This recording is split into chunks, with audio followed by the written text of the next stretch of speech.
কে আমি রান্না করছি চিংড়ি মাছের রসা। চিংড়ি মাছটা ভেজে নিলাম ভালো করে, একটু ভেজে নিয়ে তারপরে আলুগুলা একটু লাল করে ভেজে নেব, ঢেকে দেবো, লাল করে একটু ঢেকে দেবো, নয়তো সিদ্ধ হয় না আলুগুলা। একটু ঢেকে দেবো, ঢেকে দিয়ে তারপরে ভাজা ভাজা হয়ে গেলে নামিয়ে নেব। আলুগুলা নামিয়ে নিয়ে ওর মধ্যে কড়াইয়ের মধ্যে তেল দিয়ে দেবো, তেলের মধ্যে জিরে, তেজপাতা, শুকনো লঙ্কা ফোড়ন দিয়ে দেবো, দিয়ে পেঁয়াজ কেটে রেখেছি, টমেটো কেটে রেখেছি, সব রসুন, টমেটো, পেঁয়াজ এগুলা দিয়ে দেবো। এগুলো কড়াইয়ের মধ্যে সব দিয়ে দেবো, একটু দিয়ে কড়াইয়ের মধ্যে দিয়ে একটু ভাজা ভাজা করে নেব, একটু লাল করে একটু ভেজে নেব। পেঁয়াজ, টমেটো আর রসুনটা ভেজে নিয়ে বেটে রেখেছিলাম, পেস্ট করে রেখেছিলাম, মিক্সচারে পেস্ট করে রেখেছিলাম জিরে, আদা, রসুন আর লঙ্কা বাটা, কাঁচা লঙ্কা বাটা। আমরা শুকনো লঙ্কাটা খাই না, সম্রাতে একটু দিই, একটা শুকনো লঙ্কা পেস্ট করে রেখেছিলাম সেটা দিয়ে দিলাম, দিয়ে একটু ভালো করে কষিয়ে নেব।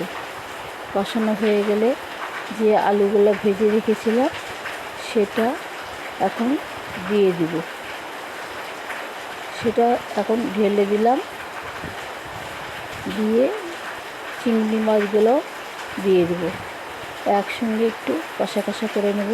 চিংড়ি মাছটা একটু সিদ্ধ হতে টাইম লাগে, ওই জন্য চিংড়ি মাছটাও দিয়ে দিলাম, একটু কষা কষা করে নেব।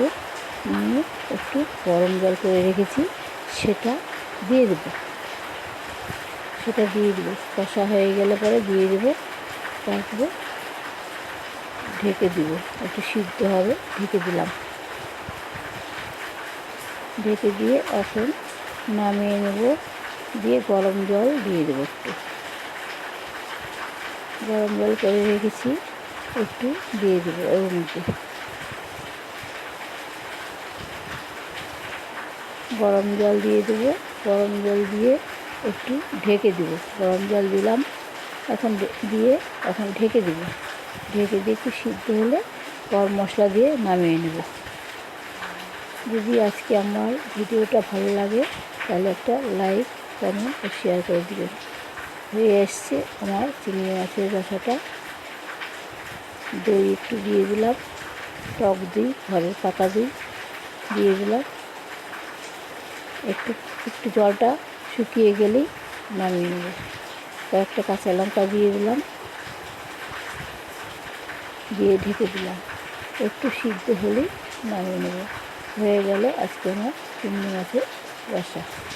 এখন আমি নামিয়ে নেব, একটু গরম মশলা দিয়ে নামিয়ে নেব।